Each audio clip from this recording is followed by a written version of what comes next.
Hello everyone, I hope you're doing well. It's been a little while since we talked, and today we got a topic that's kind of an interesting topic. We're going to talk about whether the glass is half full or half empty, and how much perspective matters when it comes to these things. And having the right perspective could definitely help a person get through life, could definitely help a person enjoy life more. And a lot of times we look at life as if we shifted all the circumstances around us, that we would somehow make, the internal change. And a lot of times it's the opposite. It's this in here, the battles are won here and here, not necessarily out there. And is there battles out there? Yeah, there definitely is. Every day there's battles out there. But a lot of battles, the big battles, are here, and that definitely in the heart and the mind and the spirit, and that definitely determines how our day is going to go, and in large part how our life is going to go in many ways. And I want to read some scriptures today. We're going to talk a little bit about this and go into this deeper. So but the main push on this whole talk is that you've heard that saying, truth is in the eye of the beholder. And I think this holds true when it comes to how we look at life too. If we're a person that we look at, if we take a negative and a positive and we set them side by side, and each time we look at the negative and we focus on that, and we just disregard the positive, what are we doing there? Well, we're completely disregarding a good thing and looking at a bad thing, and we're completely focusing on that. And along with that comes misery. And many of us tend to do that. I can get into that rut. Lots of it, that seems almost like our natural bent to go that way. And I'm not quite sure why we do that so much, but I know a lot of us do. So today we're going to talk about that, focus on that, and really think about that, and kind of think about what we're doing to ourselves when we're doing that. So let's jump in. We're going to start with a scripture in Philippians chapter 4, verse 10 through 13. Start with that. So this is Paul, and he's talking about rejoicing with a little or rejoicing with a lot, either way. Verse 10, chapter 4, Philippians. But I rejoice in the Lord greatly, that now at last your care for me has flourished again. Though you surely did care, but you lacked opportunity. Not that I speak in regard to need, for I have learned in whatever state I am to be content. I know how to be abased, and I know how to abound. Everywhere and in all things I have learned both to be full and to be hungry, both to abound and to suffer need. I can do all things through Christ who strengthens me. So, contentment in all circumstances. This is something that is hard to learn.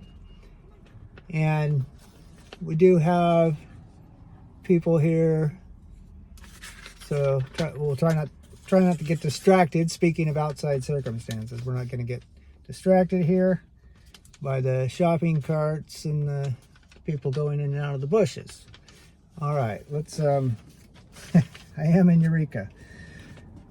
So now I'm distracted. All right, so we're talking about being content no matter what the circumstances. So not being so focused on external circumstances. So what are we to do when we have problems in our life?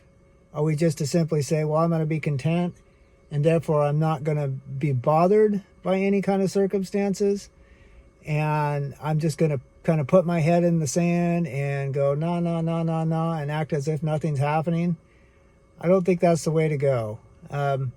We have to be aware of what's actually happening around us and be wise about it, be cognitive of it, but focusing on negative stuff or difficulties or problems all the time, day in, day out, focusing on it when we go to sleep, when we go to bed. That's doing quite a number on our health, our mental health, our spiritual health, and all those things. So it's just not good to do that at all. Now we're going to read another verse. What should we focus on? Well, let's see about that. So in the same chapter in Philippians, chapter 4, and this time we're going to read verses 8 through 9. Meditate on these things is the heading.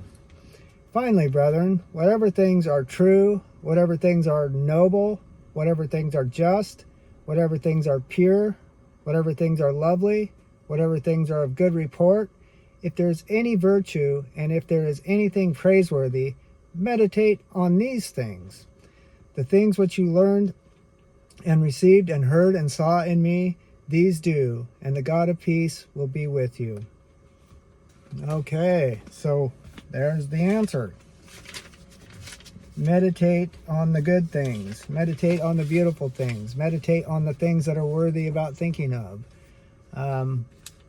I think if we're looking at our own lives, we not only need to, can we see a negative in ourselves? And yeah, that's fine. If we see something negative or something we need to address, that's the first step to addressing it. But we also need to see a positive, because it's not okay just to say, well, I'm bad at this, or this is, I keep failing in this area. We need to replace it with something. If we're struggling with drinking, we say, okay, I need to put down the drink and I need to go out running, or something positive, something that's doing good for my body, for my health, whatever. We replace, not only taking away the negative out of our life, but replacing it with something positive. That's a double whammy. It's a win-win there. Let's go ahead and go. I got one final verse to share with you guys in James, and this is just talking about trials and profiting from our trials. And let's jump into that. So we got James chapter 1, verse 2 through 4. Okay. My brethren, count it all joy when you fall into various trials, knowing that the testing of your faith produces patience. But let patience have its perfect work, that you may be perfect and complete, lacking nothing.